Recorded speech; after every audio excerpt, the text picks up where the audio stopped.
바다에서 배운 삶의 지혜. 안녕하세요, 시청자 여러분. 오늘 전해드릴 이야기는 1950년생 이석두 씨의 인생 여정입니다. 작은 어촌 마을에서 가난한 어부의 아들로 태어나 지금은 지역 최대 수산업체의 대표이자 마을에 존경받는 어른이 된 한 사람의 이야기입니다. 그의 성공 뒤에는 바다에서 배운 소중한 가르침과 평생을 함께한 사람들의 사랑과 지지가 있었습니다. 지금부터 이석두 씨가 직접 들려주는 75년 인생의 감동적인 이야기를 시작하겠습니다. 안녕하세요. 저는 이석두입니다. 올해 75입니다. 1950년 한국전쟁이 일어난 해에 저는 경상남도의 작은 어촌 마을에서 태어났습니다. 아버지 이만석 씨는 평생 어부로 살았고, 어머니 박순자 씨는 집안일과 함께 미역 장사로 가게를 도왔습니다. 우리 집은 정말 가난했습니다. 하루 세끼 밥 먹기도 힘든 날이 많았죠. 하지만 부모님께서는 절대 절망하지 않으셨습니다. 아버지는 늘 말씀하셨죠. 석두야, 바다는 우리에게 늘 기회를 준다. 포기하지 말고 끝까지 노력하면 바다가 반드시 보답해 줄 거야. 6살 때부터 아버지를 따라 바다에 나갔습니다. 처음에는 무서웠지만 점차 바다의 매력에 빠져들었어요. 아버지는 저에게 물고기 잡는 법뿐만 아니라 인생의 지혜를 가르쳐 주셨습니다. 바다에서는 욕심 부리면 안 된다. 필요한 만큼만 가져가고 나머지는 자연에 맡겨야 해.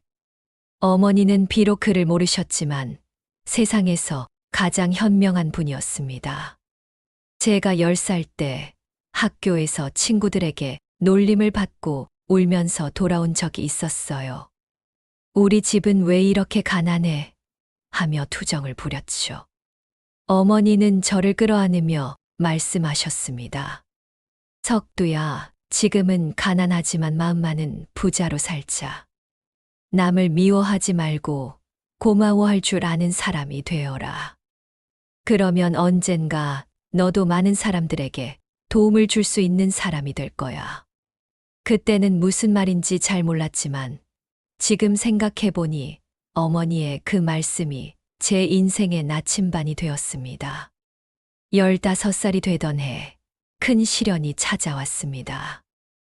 아버지께서 바다에서 사고를 당하신 거예요. 큰 파도에 휩쓸려 3개월 동안 병원에 누워 계셔야 했습니다.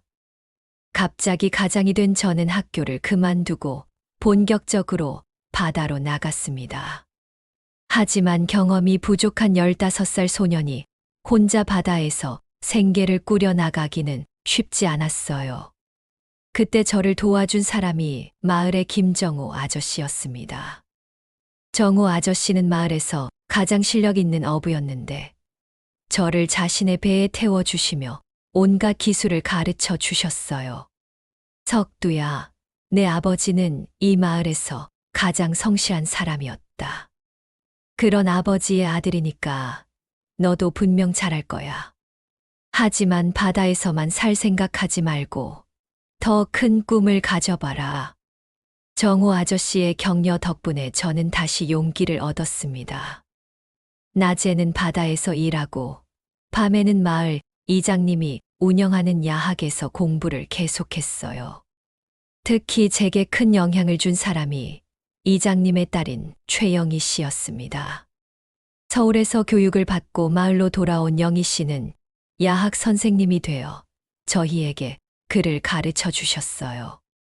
석두 씨, 당신은 정말 똑똑해요. 포기하지 말고 계속 공부하세요.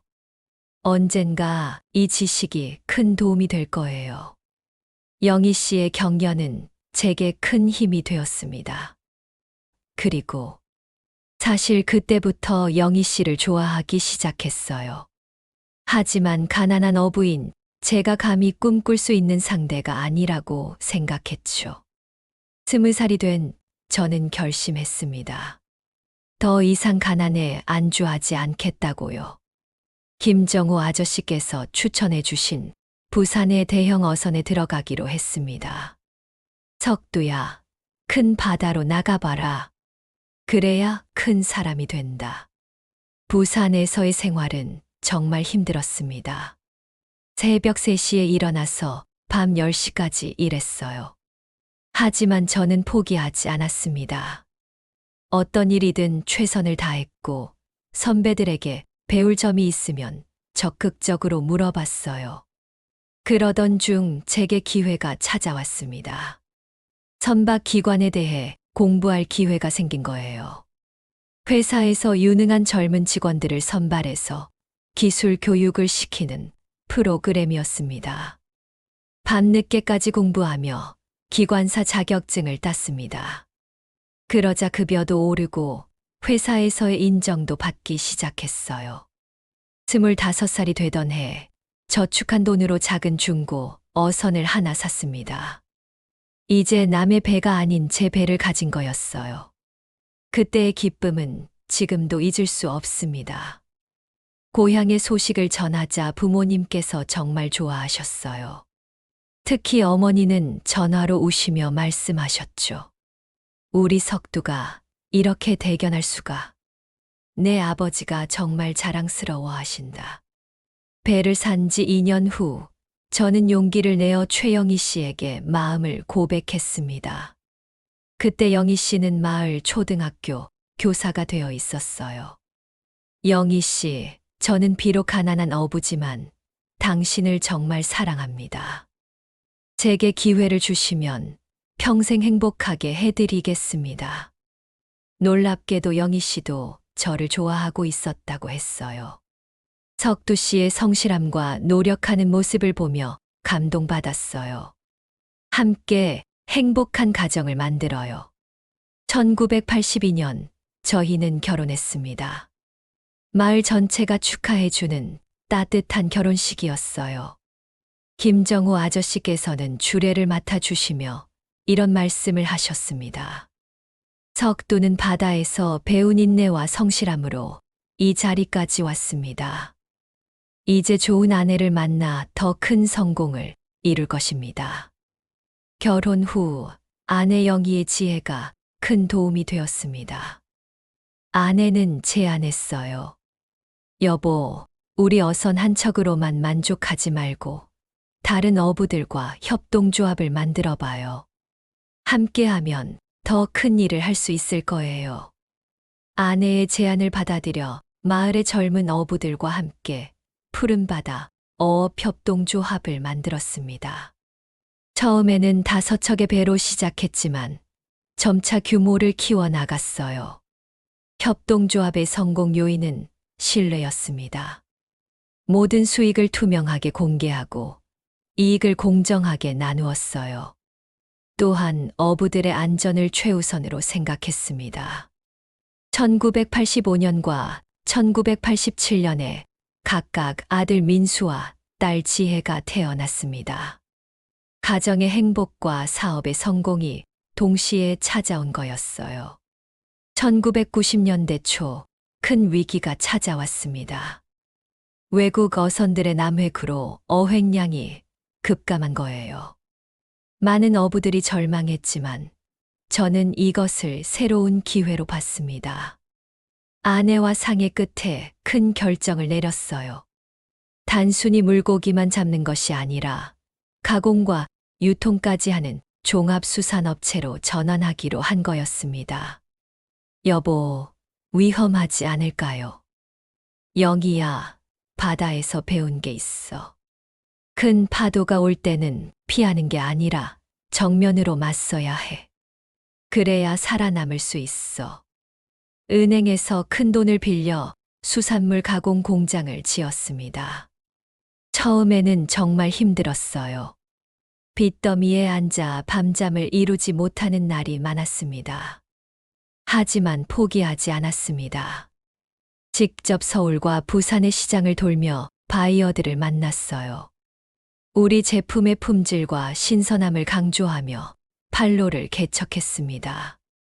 전환점은 1995년에 찾아왔습니다. 대형 마트와 납품 계약을 맺게 된 거예요. 또한 일본 수출길도 열렸습니다. 이때 큰 도움을 준 사람이 아들 민수였습니다. 대학에서 경영학을 전공한 민수가 방학 때마다 와서 회계와 마케팅을 도왔어요. 아버지, 이제는 브랜드를 만들어야 해요. 바다의 정성이라는 브랜드로 우리만의 스토리를 만들어 봐요. 민수의 아이디어로 바다의 정성 브랜드를 런칭했습니다.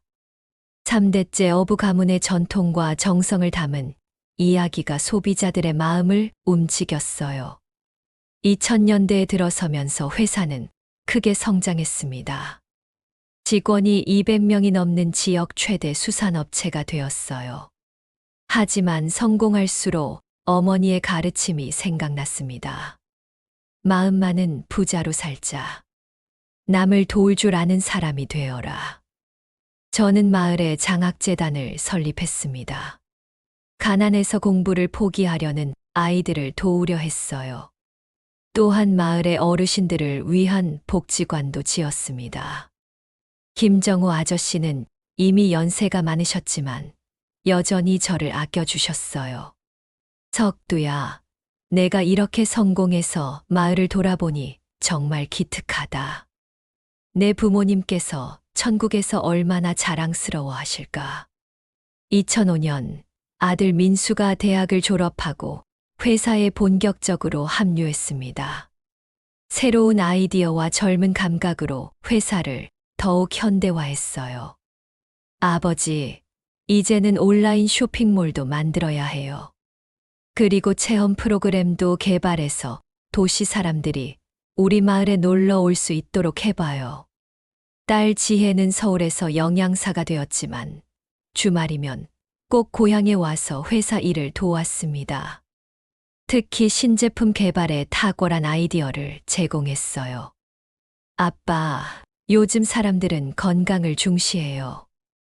우리 수산물의 영양 성분을 과학적으로 분석해서 홍보해봐요.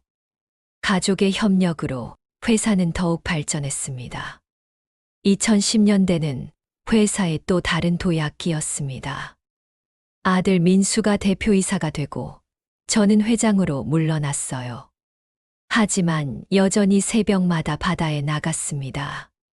직접 물고기를 잡지는 않았지만 바다의 변화를 관찰하고 어부들과 소통했어요. 회장님, 이렇게 매일 나오실 필요 없으세요. 아니야.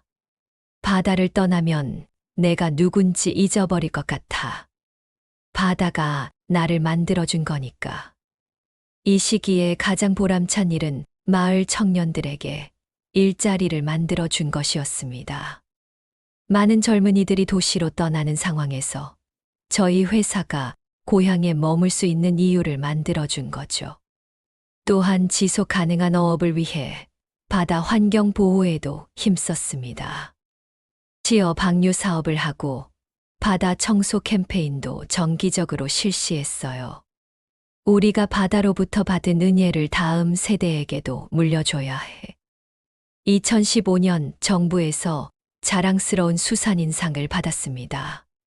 시상식에서 저는 이렇게 말했어요. 이 상은 저 혼자만의 것이 아닙니다.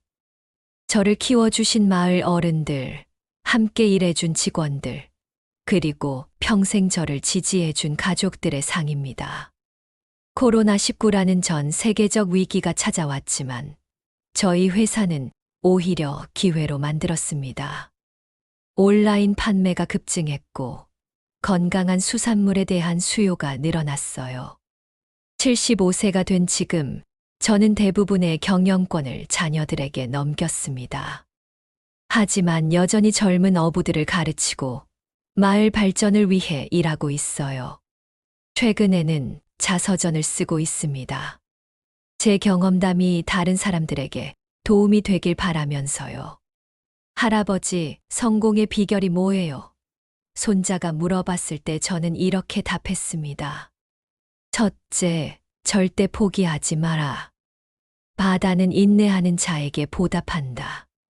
둘째, 혼자서는 아무것도 할 수 없다. 주변 사람들을 소중히 여겨라. 셋째, 성공했을 때 겸손하라. 받은 만큼 나눠주는 것이 진정한 성공이다. 지금 돌아보면 제 인생은 바다와 같았습니다. 때로는 고요했고, 때로는 거친 파도가 쳤죠. 하지만 그 모든 순간이 저를 성장시켰습니다. 가난한 어부의 아들에서 시작해서 지역 경제를 이끄는 기업인이 되기까지 수많은 사람들의 도움이 있었습니다. 부모님의 가르침, 김정호 아저씨의 격려, 아내의 지혜, 자녀들의 혁신적 아이디어, 그리고 함께 일한 모든 직원들. 제가 얻은 가장 큰 깨달음은 이것입니다. 진정한 성공은 혼자 이루는 것이 아니라 함께 만들어가는 것이라는 점입니다. 그리고 성공의 기준은 돈이나 명예가 아니라 얼마나 많은 사람들에게 도움이 되었느냐로 측정되어야 한다는 것입니다.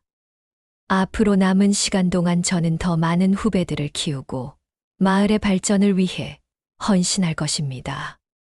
바다에서 받은 은혜를 다시 바다에, 그리고 사람들에게 돌려주면서요. 제 이야기가 꿈을 키우는 젊은이들에게 작은 용기라도 줄 수 있다면 그것만으로도 충분히 행복합니다. 바다는 오늘도 우리를 기다리고 있습니다. 꿈을 포기하지 말고 끝까지 도전하세요. 바다처럼 넓은 마음으로, 파도처럼 굴복하지 않는 의지로 살아간다면 반드시 여러분만의 성공 스토리를 만들 수 있을 것입니다. 감사합니다.